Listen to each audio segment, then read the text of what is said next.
Yes, guys, week 3 is here, and the season's been an absolute disaster so far. Both Ben and I are winless, 0-4 together, cumulative winning percentage of 0. It's borderline embarrassment. But week 3 is here, another chance to deposit a dub in the win column. Come on, feeling good today. For some reason, I feel like today's gonna be the day. The scouting report says this guy is slicing dice, old school style. He's 0-1, he's only played 1 match, but feel like I'm gonna bring some sort of dominance and physically just bully my way to a win. Fingers crossed for Ben. Highlights for his match and analysis coming up after mine. One of us has to shake this hapless form. Come on, man. If you like this content, like the video, subscribe to the channel. Remember that Trashman Tennis, all about the tennis trash we've been. Let's go! So yes, guys, the scouting report on this one was spot on. Slicing dice makes him feel nice. Thought he was serving up a charcuterie board, did he? Very old school style. Look how high that one lobs up, Golden. A member of the greatest generation, perhaps? No, I'm just kidding.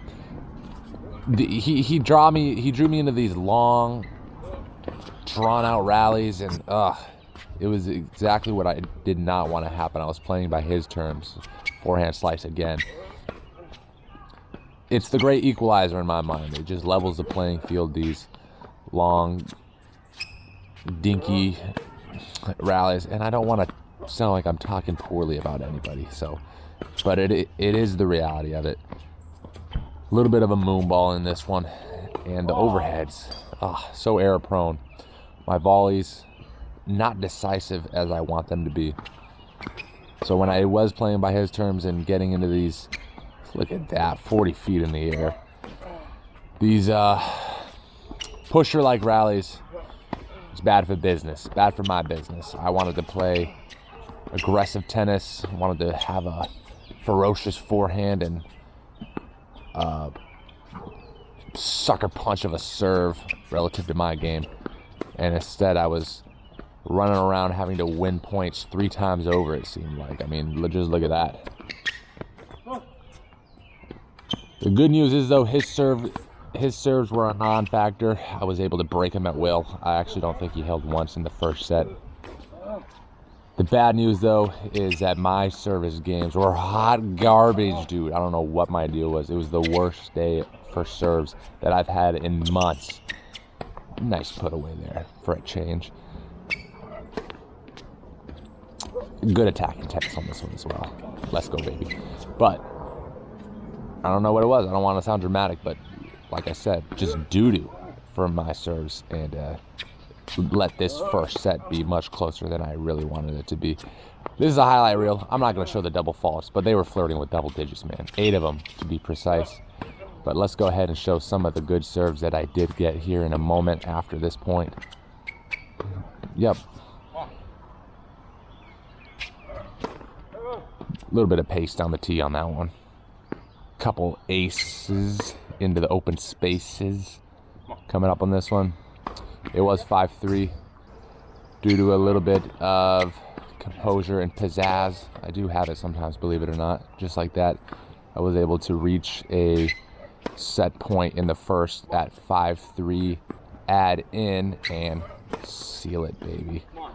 So 6-3 first set, but in typical Condor fashion, I do this way too often. When I win the first set, I don't put him down and out when I have him. This is for you, Benny.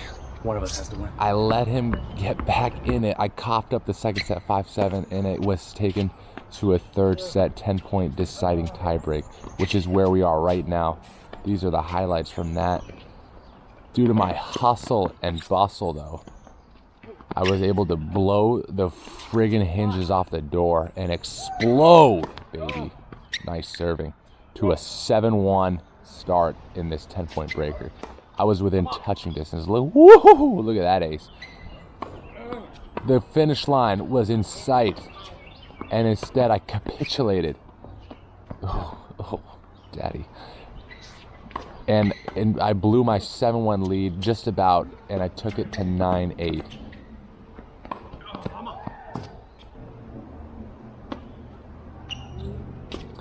But I was just, the clutch left my spirit, and I was left entertaining these silly rallies once again. Put it away, man. Am I a sucker for drama? Do you like to lose? How many times will you let this man drag his way back into this match? This is absolute torture. Soul wrenching.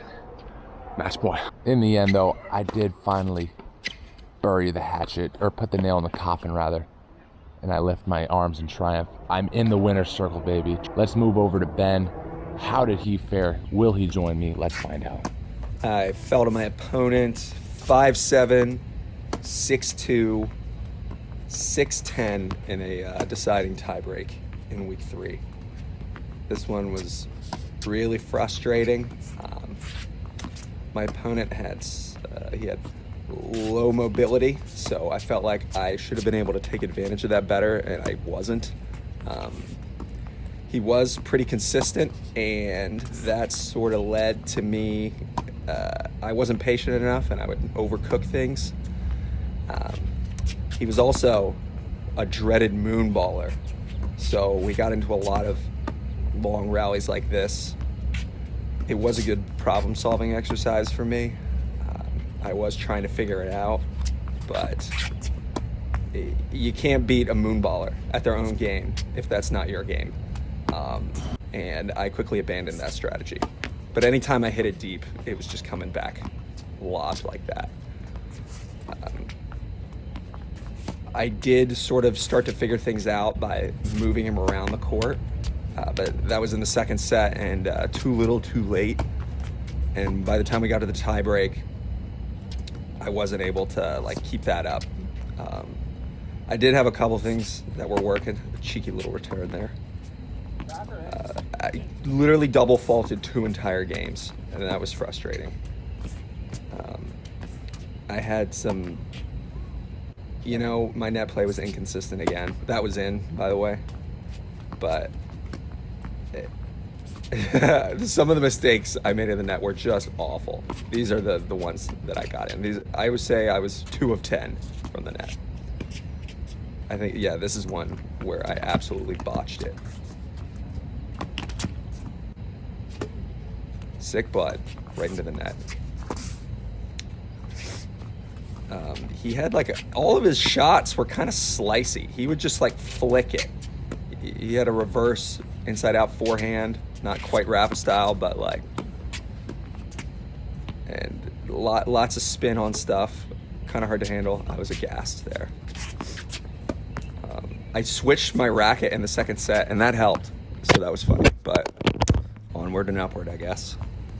I suck. I'm trash. I'm garbage.